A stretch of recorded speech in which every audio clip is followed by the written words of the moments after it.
how did everything play out over the past, 2.5 years as you watched it all happen? Did anything surprise you? Happen differently? Did it happen too easily? Like what did you see as you watched it all play out? Well,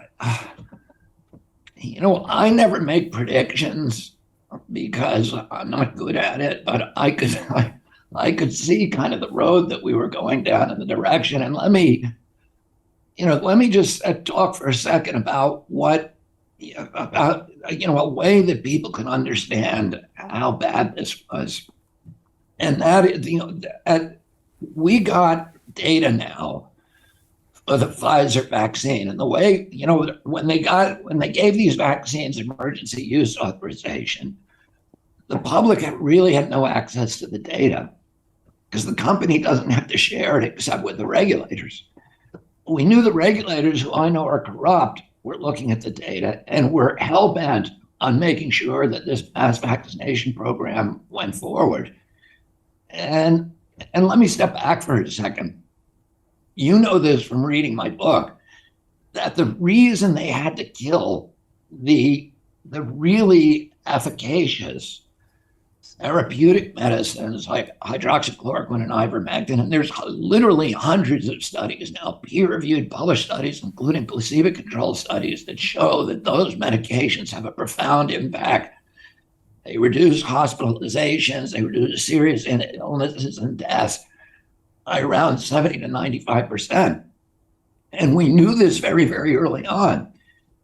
But the government, people like Fauci, had to kill those therapeutics. Why do they have to do that? Because there's a little known federal law that says that if there is a existing licensed drug licensed for any purpose that proves itself efficacious against the target disease, it is illegal to give an emergency use authorization to a vaccine to treat that same disease. So if anybody had admitted that hydroxychloroquine is even marginally effective, it would be or ivermectin, it would be illegal for them to license those vaccines. And that was a $100 billion enterprise for them.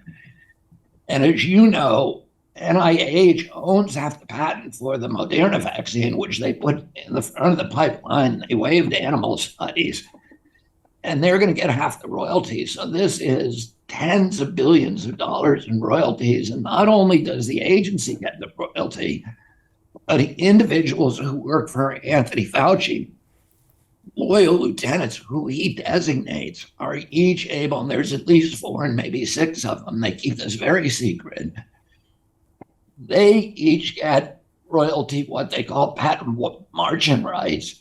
So they're going to collect royalties of $150,000 a year forever, potentially, from those vaccines. So there's a tremendous amount of money involved, not only and power, not only for people like Bill Gates who invested in those vaccines, but also for the agency and even government officials. Now, here's what we know. We got, when the Pfizer vaccine, BioNTech vaccine, got its approval, FDA had to release the data upon which it was basing that approval. So it was the clinical trial data. Here's the first trick that they did, really outrageous. If you remember at the beginning, Anthony Fauci was telling everybody, well, we're going to approve this and we're going to rush to market very quickly.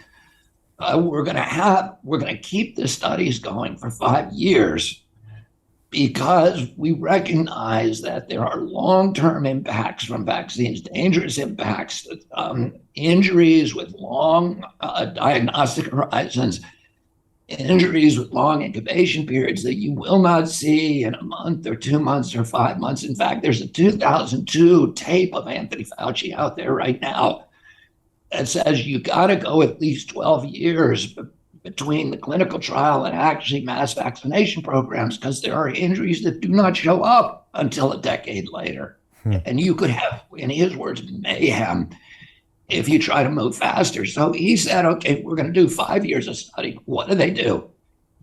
As soon as they started those clinical trials, they started seeing injuries and they started seeing waning efficacy, very fast waning efficacy.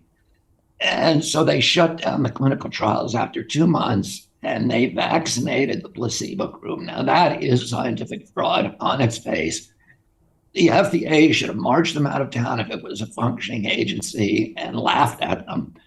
But instead, it granted the license and they ended the study with FDA approval. So now we will never know what the long-term impacts of that, because the placebo group is gone.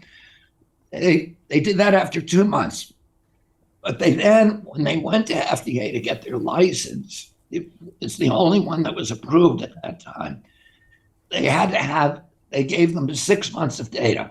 So even though they ended the study after 2 months, they told them what happened to the people who got vaccinated early and people who got vaccinated late. And here's the key metric is all-cause mortality. It's the only thing people should have really been focused on. And there's a graph called S5 in those, which are now publicly available in Pfizer's submission to FDA. And if you look at that graph and at the language that follows, what you'll see is this. And this is very simple for people to understand. They gave 22,000 vaccines approximately to people in the vaccine group and 22,000 vaccine.